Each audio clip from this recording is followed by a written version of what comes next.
Hey everyone, Andy from Father Son Golf, also known as Dad. You've already had Riley's what's in the bag, and I thought it was finally time that I've shown you exactly what I'm using as well. So in this video I'm going to take you through every club that, all the 14 new clubs that have gone into the bag, why they're in the bag, and some of the benefits that I've seen. So I've actually played with these for a few weeks now just to see what they're like and get an idea. So there's a bit more information in this video rather than just why I've had them. Hope you enjoy the video, and here we go.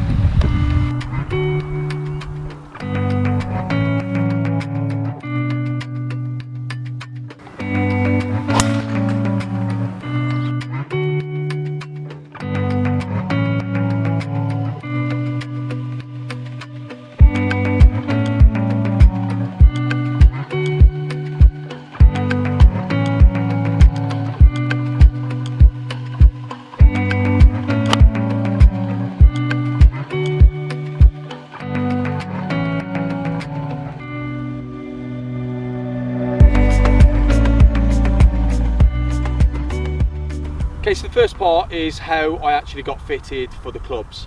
So as you will have seen if you follow our Instagram page, is about a month or so ago, we went to the Belfry and met Jimbo from Tightleast, and he took Riley through his fitting program, which is on Riley's What's in the Bag. After Riley was finished, I had a couple of hours with Jimbo and went through everything for myself as well. So literally nothing is off the shelf, everything is in here for a reason. And here's a little look at how the fitting went. This one's quite lightweight, so it's not going to be huge.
It's not even at the middle, that.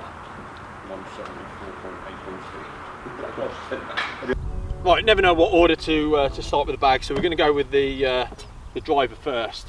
So TSI, Tightleast new range of drivers, 4 different ones to choose from. So Riley's fit into the TSI 1, which is really designed for slightly slower swing speeds and try and maximise the distance. You've obviously got the TSI 2, JT's been using that, TSI 3, which is a really popular model on tour, and then TSI 4, which is the absolute low spin bomber. I am the TSI 3. I definitely need a little bit more help than the TSI 4. During the fitting process, I hit everything. I didn't hit the TSI 1 because that's not really designed for 117 plus mile an hour swing speeds, but TSI 3 is, and literally as soon as I hit this, it's the shape of it for me. The TSI 2 is slightly teardrop shaped. This one a bit more classic looking, fitted in with the hazardous 6.5 60 gram. It's the RDX smoke, so I've gained smoke in all my previous clubs for the last 4 years, and it's a shaft that I'm kind of used to. And it worked. The numbers worked on the range, and I've taken this onto the course, and I have added over 10 to 12 yards on my driver distance averages, and some of that is on cold dewy mornings as well. So this club is unreal, and yeah, I absolutely love it. It is my favourite club in the bag, simple as that. Right, so working down, next club is I stock a 3-wood, as you'd expect. TSI 2 is a really popular model on tour. The TSI 3 just suited my eye. Again, it's quite a symmetrical shape, I love the classic look of the black and then the little white sort of markings on the face that I find really good to line it up. This actually only arrived yesterday. Now I hit about 40 balls on the range with it, just to give it a quick look. I actually don't know its on course performance. However, this is a club that I don't expect to gain much distance with. My previous club was a later model, or a recent model tailor-made club, so it's got good performance. I knew it would have good performance. What I found with the previous model is it was really crazy hot, and I had fluctuations with where the ball was going, so I could hit it good, and then the next time 20 yards further. So I'm hoping when I get this on the course, and I fully expect it because it's the numbers that I got on the actual course itself, on the fitting itself, is that this is going to be nice and consistent. I certainly found that with the driver. Again, RDX smoke, 6.5, slightly heavier shaft, 70 gram as you'd expect with a 3-wood. No change in length or anything else, and as per the driver, just fits straight in at the A1 setting. So with hosel, loads of different attachments that you can fit into a little grid. This one is just the dead center for me. I've obviously got a really neutral swing path, but that's the 3-wood, and I'm looking forward to getting this on the course and seeing what numbers I actually do get, and there'll be some more videos coming up about that in the future. Right, so the next club in the bag. So I have used this a lot, an awful lot. This is the U500. It's a 3-iron. I didn't go for a graphite shaft, so every time I've carried this type of club, I've usually had 2 irons, but this is the same shaft that's in my full range of irons. It's the 6.5 Project X rifle. I just love the feel of it, and the performance of this is just crazy. At the top end of my bag, as I said at the beginning, is where I was finding that there was gaps. There was certainly a huge gap between my 2-iron and my 4-iron. So I've gone to a 3. So my 3-wood should be giving me, when I get it on the course, around the 280 mark. I would expect 275, 280. This is going to be coming in at sort of 245 to 255, somewhere around there. You see on the averages that I've been hitting it on the actual course slightly above that. That's because you've been getting a little bit of extra roll and that, so the actual full yardage distance is slightly different to the carry.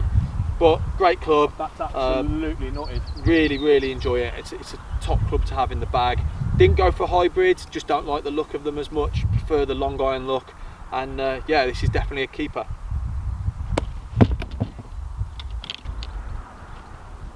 I have gamed a bladed club for probably about 10 years. I've played around low single figures. I've always thought having a bladed club was the way to go.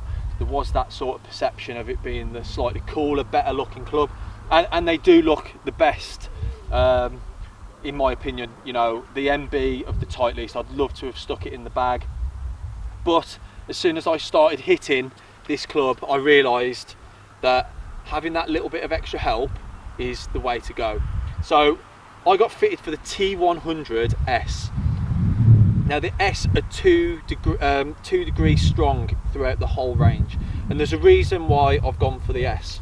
So I hit the ball hard. I've got a fast swing speed. I generate a lot of spin, and with that is, especially with my previous clubs, a muscle back iron, is they generate a lot of spin. I get a lot of height, and sometimes it's just not controllable. So unfortunately we don't live in West Coast America, and we don't have beautiful sun and low wind days.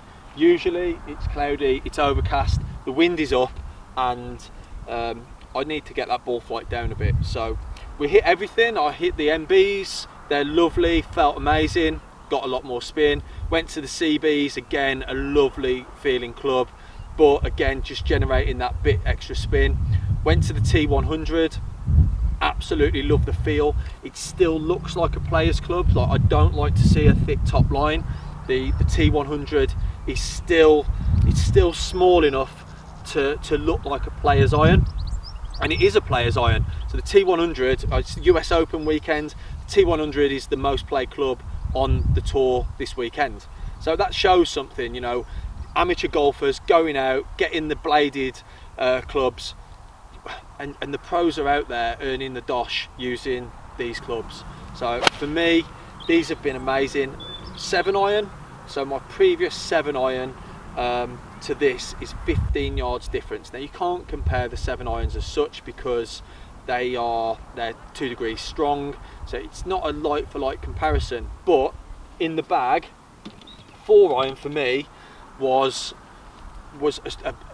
the end club before I got to 2-iron. I was maybe just about making 215, 220. So there's a big gap to 265 with my 2-iron, and there's a hole at my golf club that is 210 yards over water, usually into a really strong wind, and this wasn't getting there. My old 4-iron wasn't getting there, and my 2-iron, well, that's just penetrating and going through the back of the green, so I was really struggling. So the T100S is absolutely perfect for me at the top end. So I've got a nice gap all the way through. The 4-iron is clocking in at about 230, 235, and as I said, with the 3-iron then going up to about 255 really with that. So absolutely perfect clubs in the bag, love them. As I said before, 6.5 rifle shafts, and for me, I'm 6 foot, I'm just under 6'3". That just under is important, and I'm ½ inch long. So I've been ½ inch long for 4 years, but this is what works, and there's no change in the lie angle. I'm just purely standard.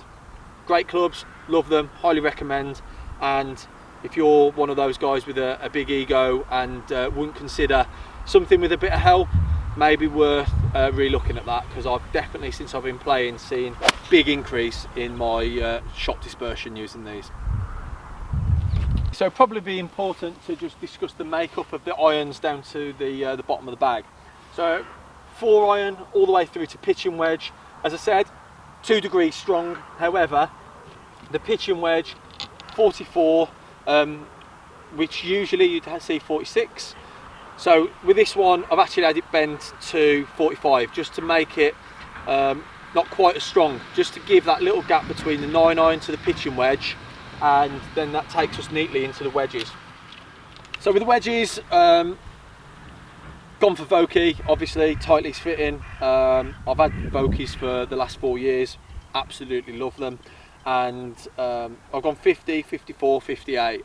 And I was thinking about losing one of these to give an extra club at the top end. As you can see, that extra 2 degrees and the better distance through the top end of my bag, I don't need that. So having more at the bottom now is then filling the gap. So I like to swing, I obviously have a full shot, I swing to the shoulder, I swing to the hip, and that gives me 3 different shots with each of my wedges. Now I don't do that so much with the middle clubs, because the gaps are around that sort of 10 to 15 yards so there's always something maybe grip down. But with the wedges, when you're getting down to like 50 yards up to so the 50 probably coming in at about 130, I need those extra gaps just to get a little bit more accurate with these. So SM8s with a 50 degree, I've gone for the F-grind 12 degrees of bounce, stamped up with my initials AB, so just a little luxury on that one. 54, 14 degrees of bounce, again F-grind, exactly the same.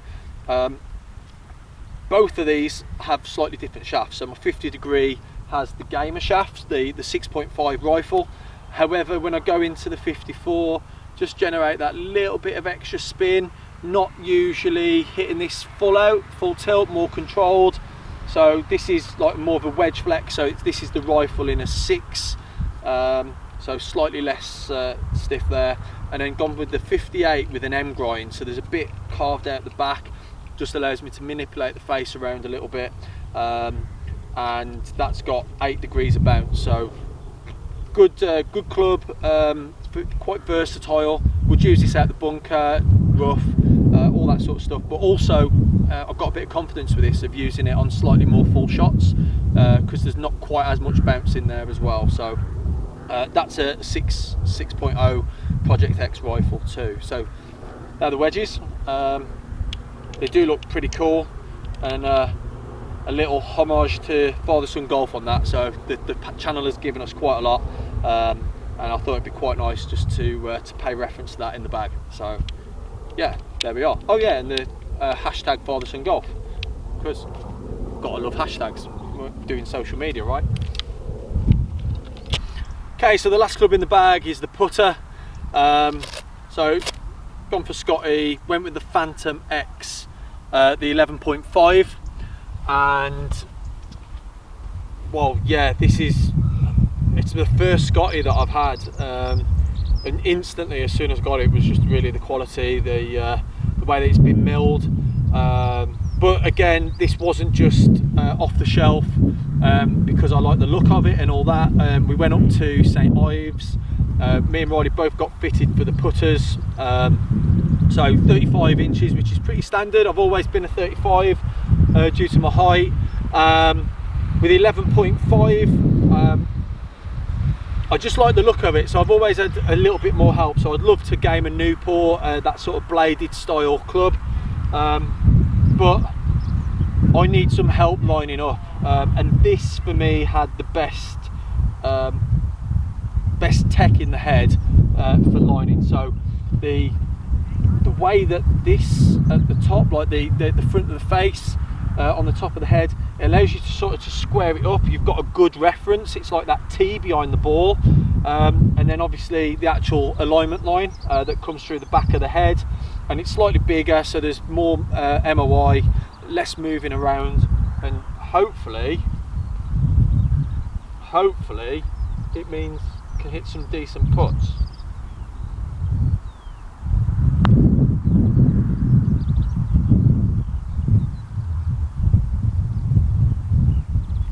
It's not bad. Try another one from over here. This is genuinely the first time I've had a little putt on here, so give it another go.